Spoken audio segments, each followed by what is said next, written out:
Very good afternoon મારા વાલા વિદ્યાર્થી મિત્રો. તો આજે આપણે નવા પાઠની શરૂઆત કરવાના છે. કયો પાઠ છે? છઠ્ઠો. શું નામ? અંગ્રેજ શાસનની ભારત પર અસર. ભાઈ આપણે એ તો જોઈ લીધું કે અંગ્રેજો વેપારી હતા અને આપણા ઉપર રાજ કરી ગયા, બરાબર છે? ઓકે.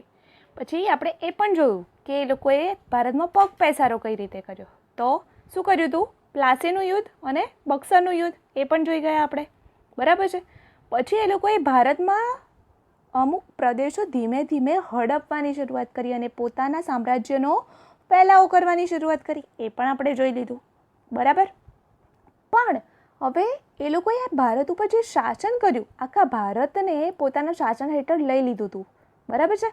લાસ્ટ ટાઈમ જ્યારે પાઠ ચાલ્યો અને વેલેસ્લી અને ડેલહાઉસીની જે સહાયકારી યોજના અને ખાલસા નીતિ આપણે જોઈ, એમાં મેં તમને બતાવ્યું હતું કે ભારતનો ઘણો બધો પ્રદેશ જે છે એ અંગ્રેજોએ ઝૂંટવી લીધો હતો. પણ ભારતના જે લોકો છે એ લોકો ઉપર અંગ્રેજ શાસનની શું અસર પડી? ભાઈ એ લોકોની આપણા સમાજ ઉપર શું અસર પડી? આપણી સોસાયટી ઉપર, આપણા ખેડૂતો ઉપર શું અસર પડી? આપણી જે બજાર છે આર્થિક, આપણા પૈસા ઉપર શું અસર પડી? શું અંગ્રેજો ભારતમાંથી પૈસા લઈ ગયા કે પછી ઇંગ્લેન્ડથી ભારતમાં પૈસા લાયા? બરાબર છે? આપણા સમાજના જે નિયમો સારા નિયમો હતા એ લોકોએ હટાવી અને ખરાબ નિયમો લાયા કે પછી આપણા સમાજમાં જે જૂના પુરાણા તજ્ઞાનુસી નિયમો હતા એ નિયમો હટાવી અને નવા નિયમો લાયા, બરાબર છે?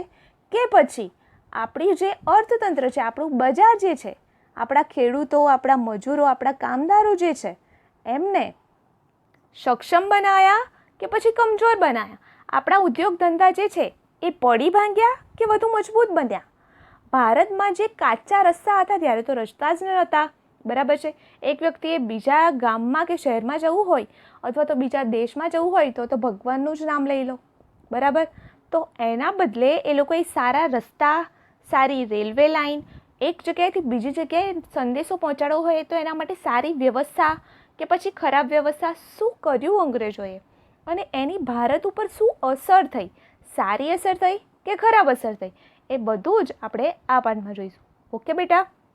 તો ધ્યાન આપો. શું છે? અરુણા વહેલી સવારે ધ્યાનથી સમાચાર પત્ર વાંચતી હતી. કોણ વાંચતું હતું? અરુણા. શું વાંચતી હતી? સમાચાર પત્ર વાંચતી હતી, બરાબર છે? ત્યારે તેની પુત્રી પૂર્વા બાજુમાં બેસી અને ગૃહ કાર્ય કરતી હતી. હવે એની જે ડોટર હતી એ શું કરતી હતી? બાજુમાં બેસી અને હોમવર્ક કરતી હતી. અરુણા મોટેથી વાંચતા બોલી. શું બોલી? લિબિયામાં શું થઈ? ક્રાંતિ થઈ. લિબિયા નામનો એક દેશ છે. તો આજે તમારે ગૂગલની અંદર મેપ ખોલવાનો છે, વર્લ્ડ મેપ, ઓકે? અને એમાં જોવાનું છે કે લિબિયા નામનો દેશ ક્યાં છે.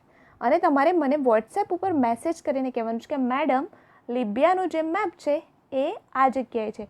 અથવા તો તમે લિબિયાનો જે મેપ છે એની લિંક પણ મારી સાથે શેર કરી શકો, ઓકે? અચ્છા, આ સાંભળી અને પૂર્વાએ પ્રશ્ન કર્યો, લિબિયામાં ક્રાંતિ.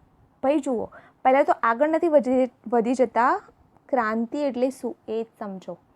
લિબિયા નામના દેશમાં ક્રાંતિ થઈ. હવે ક્રાંતિ એટલે શું? ત્યાંના જે સ્થાનિક લોકો હોય, એટલે લિબિયામાં રહેતા લોકો, સ્થાનિક લોકો શું કરશે? પોતાની જે સરકાર છે એની સામે બળવો કરે. બળવો એટલે સરકારનો વિરોધ કરે. હવે વિરોધ બે પ્રકારે થઈ શકે. કાં તો શાંતિથી થઈ શકે, જેમ કે ગાંધીજી કરતા હતા સત્યાગ્રહ, શાંતિથી જ કરતા હતા ને, કોઈ પણ પ્રકારનું શસ્ત્ર લીધા વગર કરતા હતા, એવી ક્રાંતિ પણ થઈ શકે. અથવા તો સશસ્ત્ર બળવો પણ થઈ શકે પોતાની સરકાર સામે. ક્રાંતિ એટલે પોતાની સરકારની સામે માથું ઉઠાવવું, પોતાની સરકારનો વિરોધ કરવો, પડે ખબર? તો ક્રાંતિ સશસ્ત્ર પણ થઈ શકે. સશસ્ત્ર એટલે શસ્ત્રો લઈને પોતાની સરકારનો વિરોધ કરે, હે ને? આપણે 1857નો જે સ્વાતંત્ર્ય સંગ્રામ છે એમાં જોઈશું, ઓકે? આ સાંભળી અને પૂર્વાએ પ્રશ્ન કર્યો. પૂર્વાએ શું પ્રશ્ન કર્યો? લિબિયામાં ક્રાંતિ એવું બોલી ને મમ્મી, તો પૂર્વાએ પ્રશ્ન કર્યો, મમ્મી લોકો શા માટે ક્રાંતિ કરે છે? શું પૂછ્યું પૂર્વાએ? કે જો શાંતિથી જો કોઈ દેશ ચાલે છે તો ક્રાંતિ શા માટે કરે છે લોકો? અરુણાએ જવાબ આપ્યો, જો બેટા, લોકોની જરૂરિયાત ન સંતોષાય, લોકોને જે હક મળવા જોઈએ, મૂળભૂત હક. મૂળભૂત હક એટલે શું?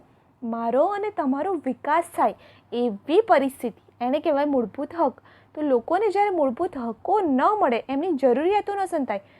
જરૂરિયાતો એટલે શું? જુઓ, તમને અને મને ચોખ્ખા વાતાવરણની જરૂરિયાત હોય, ચોખ્ખી હવાની જરૂરિયાત હોય, શુદ્ધ પર્યાવરણની જરૂરિયાત હોય, હરિયાળી વૃક્ષોની જરૂરિયાત હોય, જો લોકોને ખાવાની જરૂરિયાતો હોય, પડે ખબર, જમવાની ખોરાકની જરૂરિયાતો હોય, પછી એના સિવાય વસ્ત્રોની જરૂરિયાતો હોય, રોટી કપડાં મકાન કહીએ છીએ ને, રહેવા માટે એક સારા ઘરની જરૂરિયાત હોય, પૂરતા પ્રમાણમાં પાણી અનાજની જરૂરિયાત હોય, તો જ્યારે લોકોની જરૂરિયાત ન સંતોષાય, સરકાર પૂરતા પ્રમાણમાં આ બધી વસ્તુઓ આપણને પૂરી ન કરી શકે અને લોકો આર્થિક એટલે પૈસાની દ્રષ્ટિએ આર્થિક રીતે પાયમાલ એટલે એકદમ ગરીબ થઈ જાય, તો ક્રાંતિ તરફ પડે ને ખબર. જેમ કે અત્યારનું જ એક્ઝામ્પલ આપું તમને, COVID-19 અત્યારે ફેલાઈ રહ્યું છે, બરાબર છે, તો એના કારણે સરકારે લોકડાઉન કર્યું હતું તો મહિનો તો પબ્લિક શાંત રહી, પણ પછી ધીમે ધીમે પેપરમાં સમાચાર આવવા માંડ્યા હતા. જોયું હતું તમે કે આ ફેક્ટરીની અંદર લૂંટ થઈ,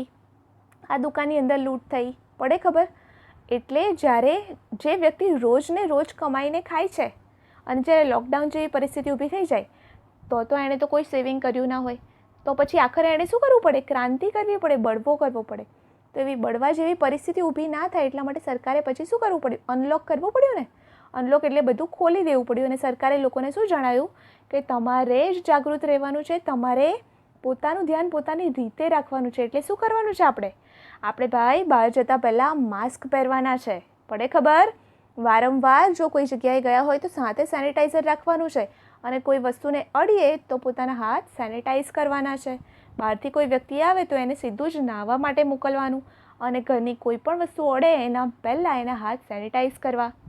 મોઢા ઉપર બહાર જઈએ તો હંમેશા માસ્ક પહેરવું. જે વ્યક્તિ રોજિંદા બહાર જતી હોય, બરાબર છે, એને જવું જ પડતું હોય, એ વ્યક્તિને મોઢા ઉપર માસ્ક, હાથમાં મોજા, પૂરું શરીર ઢંકાય એવા કપડાં, આંખો ઢંકાય એવા ચશ્મા, એ બધી વ્યવસ્થા કરવી જોઈએ, બરાબર છે. ઓકે, તો શું કહે છે કે ક્રાંતિ ક્યારે થાય? કે જ્યારે લોકોની જરૂરિયાત ન સંતોષાય અને તેમની આર્થિક રીતે ગરીબ બની જાય ત્યારે લોકો ક્રાંતિ કરે છે. આપણા દેશમાં અંગ્રેજ શાસન એટલે જ્યારે અંગ્રેજોનું શાસન હતું ત્યારે આપણા દેશમાં, ભારતમાં લોકોની પરિસ્થિતિ બહુ જ કંગાળ બની ગઈ હતી. કેમ? આપણે જોઈ ગયા છે, અંગ્રેજો અલગ અલગ પ્રકારના આપણા ઉપર ટેક્સ નાખતા હતા, જે ટેક્સને ખેડૂતો ભરી શકતા નહીં, કારણ કે ખેડૂતોનું ખૂબ જ શોષણ થતું. ખેડૂતો પાસે તો પૈસા જ નહીં રહેતા, એટલા માટે ખેડૂત કેવા બની ગયા? કંગાળ બની ગયા, ગરીબ બની ગયા. ત્યારે આવું થયું હતું. એટલે ત્યારે એ ગરીબ લોકોએ શું કર્યું હતું? ક્રાંતિ કરી હતી. ચાલ, તને હું તે સમયના ભારતીય જીવનની વાત કરું. એટલે હવે આપણે આ પાઠમાં શું ભણવાના છે કે અંગ્રેજનું જ્યારે શાસન હતું ત્યારે ભારતના લોકો ઉપર શું અસર થઈ હતી એની વાત કરવાના છે. જુઓ, પહેલાં છે ભારતની આર્થિક સમૃદ્ધિ. આર્થિક એટલે પૈસાની દ્રષ્ટિએ, અને સમૃદ્ધિ એટલે ખૂબ જ ધનિક હતું ભારત, પૈસાવાળું હતું. ક્યાં સુધી? છેક 18મી સદી સુધી યથાવત એટલે એમની એમ. એટલે આપણે કહી શકીએ કે છેક 18મી સદી સુધી આપણે લોકો ધનિક હતા, પૈસાવાળા. કોણ? ભારત દેશ. ઔરંગઝેબના અવસાન બાદ, ઔરંગઝેબનું અવસાન ક્યારે થયું? 1707માં થયું, બરાબર છે. તો જ્યારે ઔરંગઝેબનું અવસાન થાય છે એના પછી, એના બાદની, ઔરંગઝેબ એટલે કયો રાજા હતો? મુગલ સમ્રાટ હતો ને, અને સૌથી છેલ્લો કહેવાય, સૌથી છેલ્લો મજબૂત મુગલ સમ્રાટ. એના પછી પણ મુગલ સમ્રાટ તો રહ્યા, પણ એ કેવા રહ્યા? કમજોર રહ્યા. કમજોર એટલે અંગ્રેજો સામે માથું ઉંચકી શકે નહીં, અંગ્રેજોનો વિરોધ કરી શકે નહીં, અંગ્રેજોને એમ ના કહી શકે જેમ સિરાજુદ્દૌલાએ કહ્યું હતું ને કે સીધી રીતે ટેક્સ ભરી અને વેપાર કરો, શાસનમાં માથું મારશો નહીં, નહીંતર પરિણામ અવળા હશે. એવું સિરાજુદ્દૌલા જેમ બોલી ગયો હતો, એમ અંગ્રેજો પછીનો જે ઔરંગઝેબ હતો, એના પછીનો કોઈ પણ રાજા એવો મજબૂત ન બન્યો મુગલ સામ્રાજ્યમાં કે જે અંગ્રેજોનો વિરોધ કરી શકે. તો ઔરંગઝેબના અવસાન પછી અરાજકતા એટલે ખૂબ જ ખરાબ પરિસ્થિતિ, યોગ્ય રીતે શાસન ના ચાલે ને તો એને આપણે અરાજકતા કહીએ. અરાજકતા પણ તેને નુકસાન પહોંચાડી શકી ન હતી. એટલે ઇન શોર્ટ સમજો, ઇન શોર્ટ શું કહેવા માગે છે કે ઔરંગઝેબ મૃત્યુ પામી ગયો, ભલે ને મૃત્યુ પામ્યો, પણ એ સમયે જે અરાજકતા એટલે શાસન યોગ્ય રીતે નહોતું ચાલતું, પણ એનું પણ નુકસાન ભારતને નહોતું પહોંચ્યું. કેમ? ભારત એટલો બધો પૈસાની દ્રષ્ટિએ સમૃદ્ધ હતો. વિશ્વના ઇતિહાસકારોએ પણ કબૂલ્યું છે. શું કબૂલ્યું છે? વિશ્વના ઇતિહાસકારોએ કબૂલ્યું છે એટલે માન્યું છે. ઇતિહાસકારો એટલે કોણ? જે લોકો ઇતિહાસ લખે ને, પ્રાચીન સમયના, એને ઇતિહાસકારો કહેવાય. તો એ લોકોએ માન્યું છે કે 18મી સદી સુધી ભારતની ઉત્પાદન પદ્ધતિ એટલે કોઈ પણ વસ્તુ ઉગાડવી કે બનાવવી, પડે ખબર. ખેડૂતો શું કરશે? અનાજ ઉગાડશે તો એ ઉત્પાદન થયું. કારીગર શું કરશે? જો જેમ કે મોચી છે તો મોચી શું ઉત્પાદન કરશે? બૂટ ચંપલ બનાવશે, બરાબર છે. દરજી છે, દરજી શું ઉત્પાદન કરશે? કપડાં બનાવશે. પડે ખબર? તો એવી રીતે ભારતની જે ઉત્પાદન પદ્ધતિ છે, ભારતના ઉદ્યોગો હોય ને અલગ અલગ પ્રકારના, અને વેપાર વાણિજ્ય, વેપાર કરતા હોય આપણે, એક દેશ બીજા દેશ સાથે કરતો હોય, એક રાજ્ય બીજા રાજ્ય સાથે કરતું હોય, તો વેપાર વાણિજ્યનું સંગઠન અજોડ હતું. અજોડ એટલે આ બધું એકબીજા સાથે જોડાયેલું હતું, મજબૂત હતું. મજબૂત એટલું હતું કે આપણે પૈસાની દૃષ્ટિએ ખૂબ જ મજબૂત હતા. આપણે ગરીબ બની ગયા નહોતા. ભલે ને અંગ્રેજ શાસન આવી ગયું કે ઔરંગઝેબનું અવસાન થઈ ગયું, અરાજકતા ફેલાઈ ગઈ, છતાં પણ આપણે મજબૂત હતા. પછી શું થયું જુઓ, પછી કે આપણું જે સંગઠન હતું એ મજબૂત હતું, એટલે ઇન શોર્ટ આપણો જે વેપાર હતો એ મજબૂત હતો, એટલે આપણે સારા પૈસા કમાતા હતા. ઉદ્યોગો મજબૂત હતા, એટલે આપણો જે ઉદ્યોગ હતો એ પણ સારા એવા પૈસા કમાઈ લેતું હતું. પછી જે ઉત્પાદનની પદ્ધતિ, આપણે ઉત્પાદન પણ એટલું કરતા હતા કે આપણે તો વાપરીએ પ્લસ બીજા દેશમાં આપણે મોકલીએ અને પૈસા કમાઈએ, બરાબર છે. એ જ ભારત દેશ 100 વર્ષના અંગ્રેજ કંપનીના શાસન, એટલે અંગ્રેજોએ માત્ર 100 વર્ષમાં જ, આમ તો રાજ્ય એ લોકોએ 200 વર્ષ કર્યું, પણ માત્ર 100 વર્ષના શાસનમાં જ કંપનીનું જે શાસન હતું તદ્દન કંગાળ અને પાયમાલ દેશ બની ગયો. એટલે અંગ્રેજોએ શું કર્યું હશે? અંગ્રેજોએ ભારતના પૈસા લઈ જઈ અને ઇંગ્લેન્ડમાં ઠાલવ્યા, અને ભારતને એકદમ કંગાળ એટલે એકદમ ગરીબ, અને પાયમાલ એટલે આપણી જે પરિસ્થિતિ હોય એ ખૂબ જ ખરાબ કરી નાખી. આપણને પૈસા માટે અંગ્રેજો ઉપર આધારિત કરી દીધા, આપણા જ પૈસા લઈ જઈને. જે ઇંગ્લેન્ડને માટે કાચો માલ પેદા કરનાર અને તેના કારખાનામાં તૈયાર થયેલા માલનું વિશાળ બજાર બન્યો. કોણ? ભારત. એટલે ભારતની પરિસ્થિતિ ખાલી શું રહી ગઈ? ભારત શું કરતું હતું? ભારત એટલું બધું ગરીબ થઈ ગયું, એટલું બધું કમજોર બની ગયું, કંગાળ બની ગયું કે હવે માત્ર ભારત ઇંગ્લેન્ડમાં ઔદ્યોગિક ક્રાંતિ થઈ હતી. ઔદ્યોગિક ક્રાંતિ એટલે શું? ઉદ્યોગોમાં ક્રાંતિ થઈ, નવા નવા ઉદ્યોગોની સ્થાપના થઈ. ક્યાં થઈ? ઇંગ્લેન્ડમાં.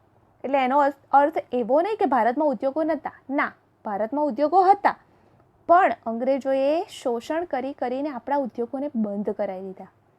તો હવે શું થશે? ભારતમાં કાચો માલ એટલે સમજો, જેમ કે અંગ્રેજોએ કોટન બનાવવું છે, તો ભારતમાંથી કાચો માલ એટલે રૂ, જે ખેડૂતો રૂ ઉગાડશે ને, બરાબર, કપાસની ખેતી કરશે ખેડૂતો, તો સસ્તા ભાવે ખેડૂતોને 100 રૂપિયાનો ખર્ચ થયો હોય રૂ ઉગાડતા, એક્ઝામ્પલ આપું છું, તો 100 રૂપિયામાંથી અંગ્રેજો 70 રૂપિયા, 50 રૂપિયા, ક્યારેક તો 10 રૂપિયા એટલા સસ્તા ભાવે રૂ લઈ જાય.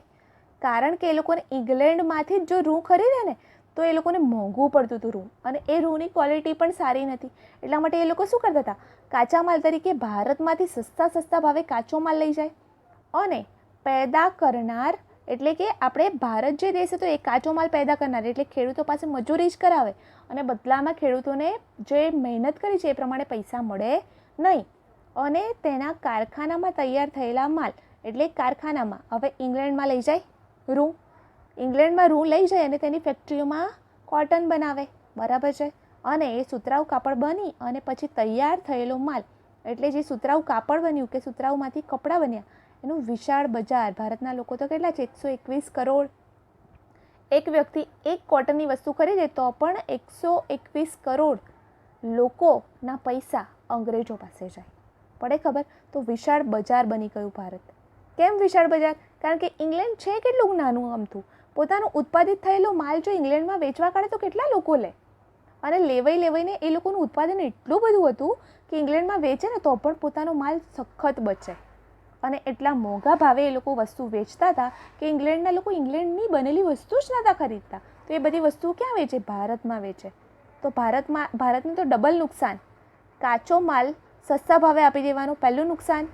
બીજું નુકસાન, ઇંગ્લેન્ડમાંથી જે વસ્તુ બનીને આવે એના ઉપર ટેક્સ જબરજસ્ત લગાવે, એ મોંઘો માલ ભારતના લોકોને ખરીદવો પડે, ડબલ નુકસાન. ઉપરથી અંગ્રેજો જે માલ બનાવીને લાવે એના કારણે એવું નહોતું કે ભારતમાં કોટન નહોતું બનતું, ભારતમાં પણ કોટન બનતું હતું, એના માટે મજૂરો હતા, કારીગરો હતા. પણ તમને સમજાવી દઉં કે ભારતનું કોટન કેમ નહોતું વેચાતું. કારણ કે અંગ્રેજો જે કાચો માલ, એટલે કે રૂ ઉગે ને, આ તો ખાલી તમને રૂનું એક્ઝામ્પલ આપું છું, આવા ઘણા બધા, જેમ કે શેરડી અહીંયાથી લઈ જાય સસ્તા ભાવે અને મોંઘી ખાંડ બનાવીને લાવે, પડે ખબર? હવે એક્ઝામ્પલ આપું તમને. જેમ કે જુઓ, ભારતનો જે ખેડૂત છે એ રૂ ઉગાડશે, બરાબર? તો રૂને સસ્તા ભાવે ઇંગ્લેન્ડ લઈ જશે અને ત્યાં કોટન બનાવશે. સસ્તા ભાવે કોટન બનશે. જેમ કે રૂ લઈ ગયા 10 રૂપિયે, હવે અહીંયાથી ત્યાં લઈ જવાનો એ લોકોને બીજો 10 રૂપિયા ખર્ચ થયો, બરાબર?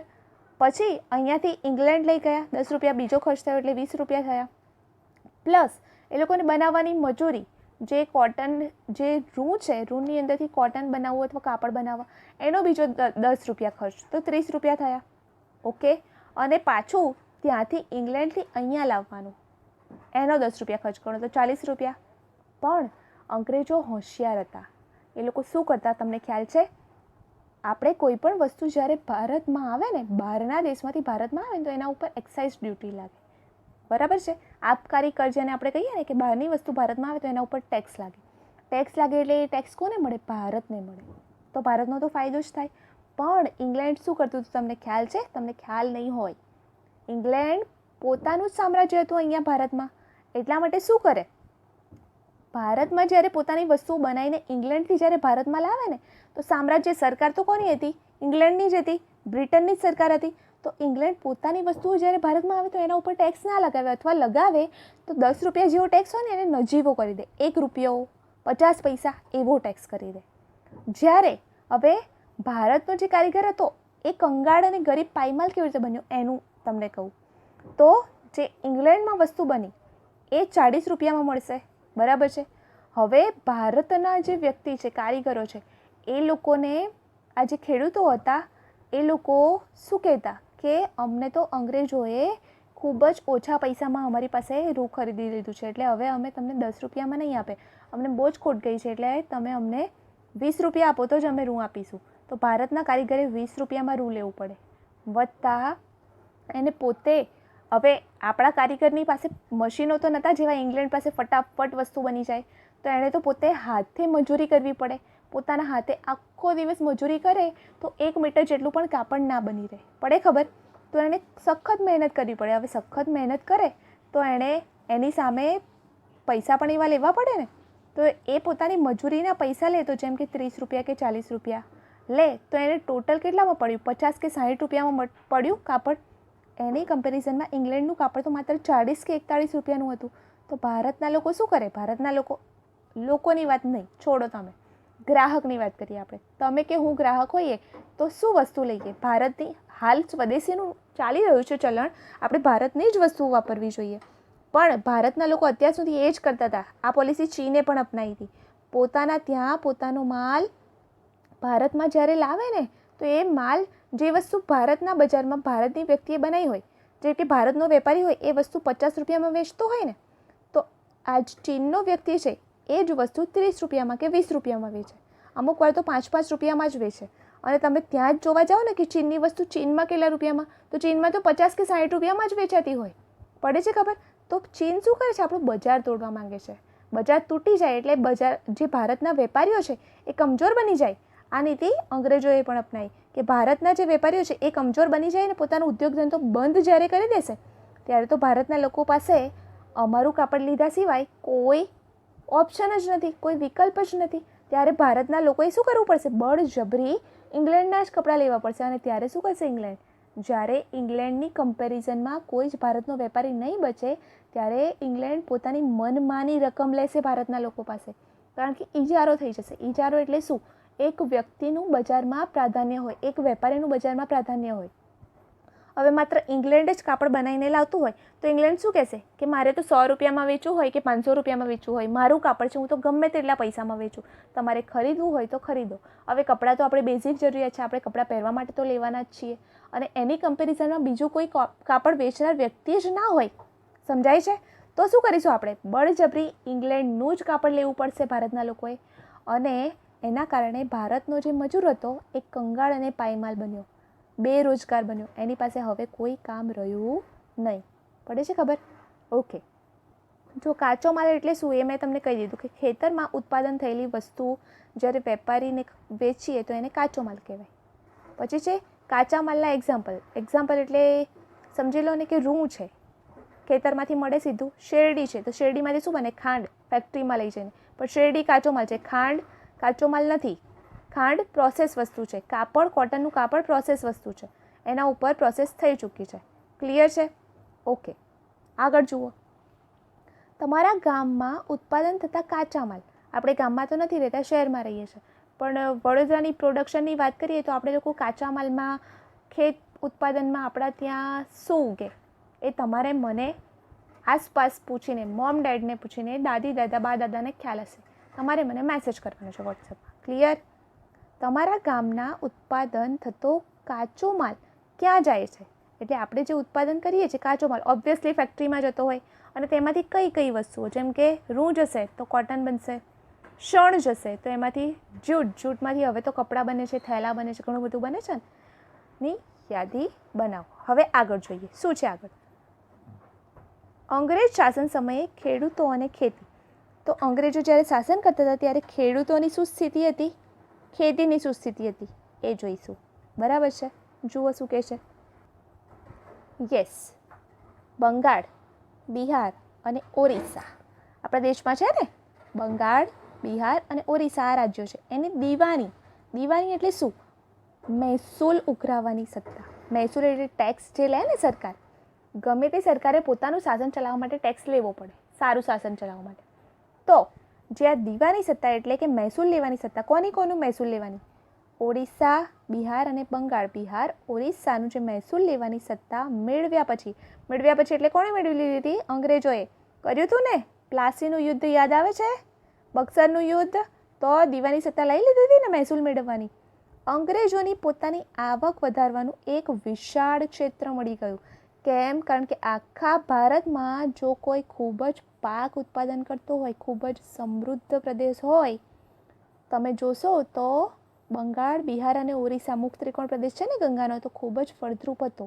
અને આ જે પૈસાવાળો પ્રદેશ, એ જ ત્યાંથી જ ટેક્સ વસૂલવાની જે સત્તા છે એ કોને મળી ગઈ? અંગ્રેજોને મળી ગઈ. એટલે અંગ્રેજોને શું મળી ગયું? પોતાની આવક, પોતાનો ખજાનો એ વધારવાનું એક વિશાળ ક્ષેત્ર મળી ગયું, જમીન મળી ગઈ.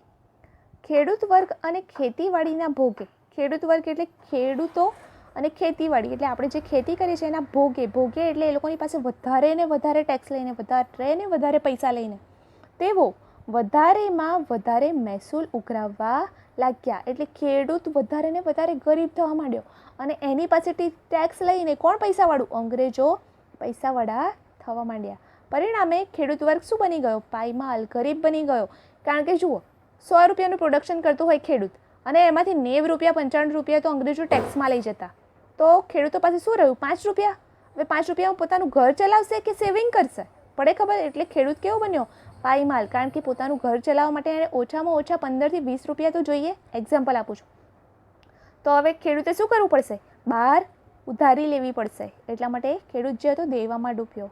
ઘણી વખત તો એની પાસે પોતાનું ખેતરની અંદર અનાજ ઉગાડવા માટે જે બીજ જોઈએ ને એ પણ ના હોય, એવી પરિસ્થિતિ પણ બનતી.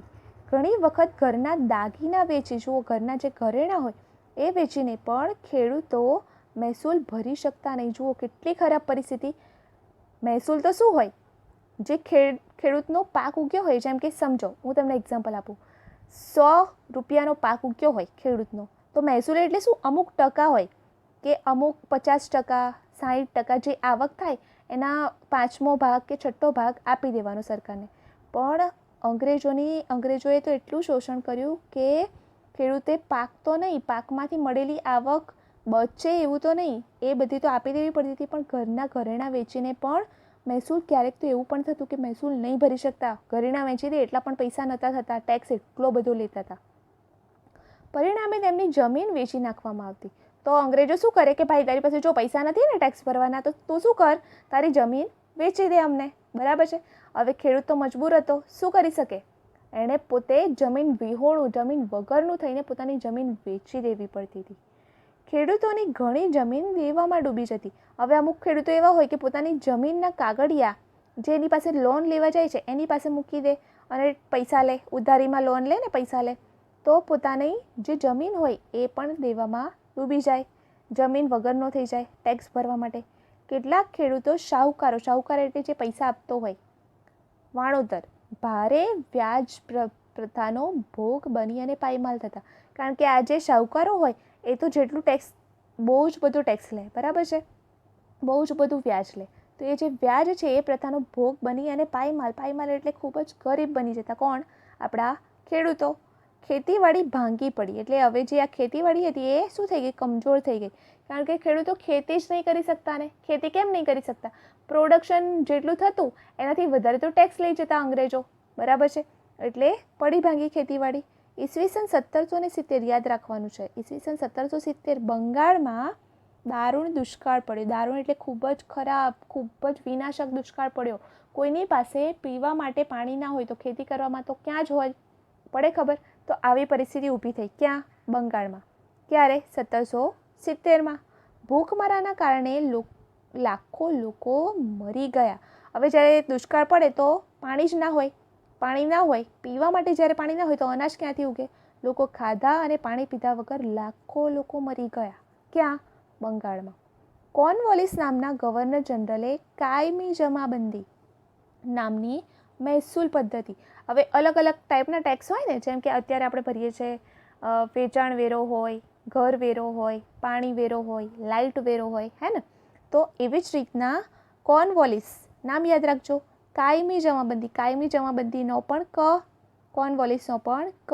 તો કાયમી જમાબંધી પ્રથા કોણ લાવ્યું? ટેક્સની પદ્ધતિ કોણ લાવ્યું? કોર્નવોલિસ. એવી મહેસૂલ પદ્ધતિ અમલમાં મૂકી. કોણે મૂકી? કોર્નવોલિસ નામના વ્યક્તિએ કાયમી જમાબંધી નામની મહેસૂલ પદ્ધતિ એટલે ટેક્સ ઉઘરાવવાની પદ્ધતિ અમલમાં મૂકી. પછી શું થયું?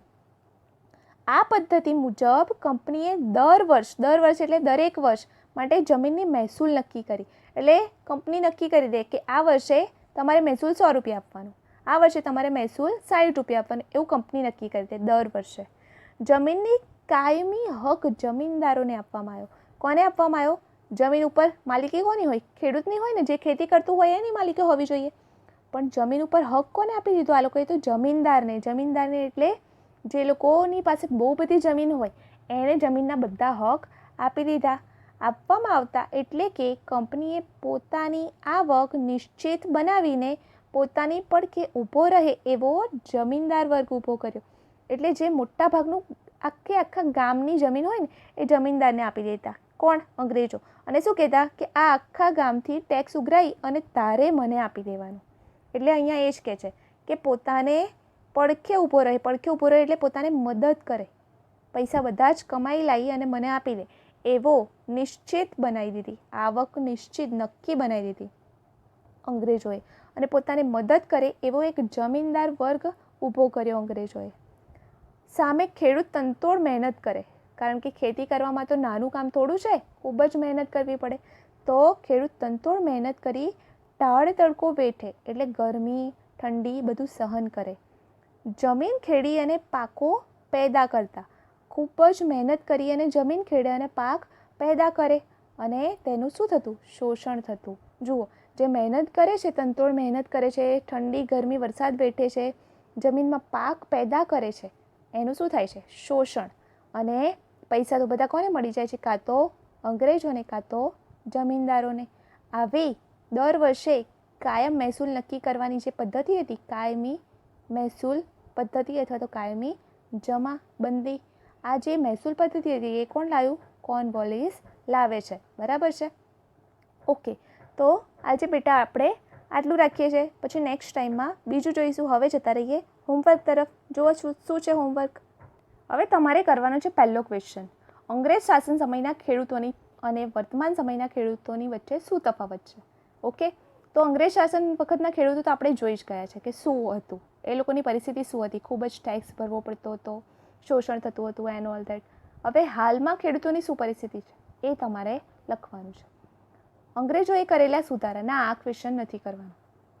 પછી ભારતમાં કઈ આ ક્વેશ્ચન પણ નથી કરવાનું. વિલિયમ બેન્ટિકવાળો ક્વેશ્ચન પણ નહીં. મહેસૂલ ઉઘરાવવા માટે સૌ પ્રથમ કલેક્ટર આ ક્વેશ્ચન પણ નહીં. બસ ખાલી પહેલો ક્વેશ્ચન તમારે કરવાનો છે આજે હોમવર્કમાં. ક્લિયર છે બેટા? આપણે નેક્સ્ટ સેશનમાં મળીશું. ઓકે, તમે હોમવર્ક કરતા રહેજો અને કોઈ પણ ક્વેરી હોય તો તમે મને ડાયરેક્ટ ક્વેશ્ચન વોટ્સએપમાં મેસેજ કરી અને પૂછી શકો છો. ઓકે, અને મનમાં કોઈ પણ ક્વેરી હોય તો એનું સોલ્યુશન પણ મારી પાસે કરાવી શકો છો. ઓકે, ડાયરેક્ટ કંઈ પણ ક્વેરી થાય તો મને મેસેજ કરી અને જણાવો. ક્લિયર છે બેટા?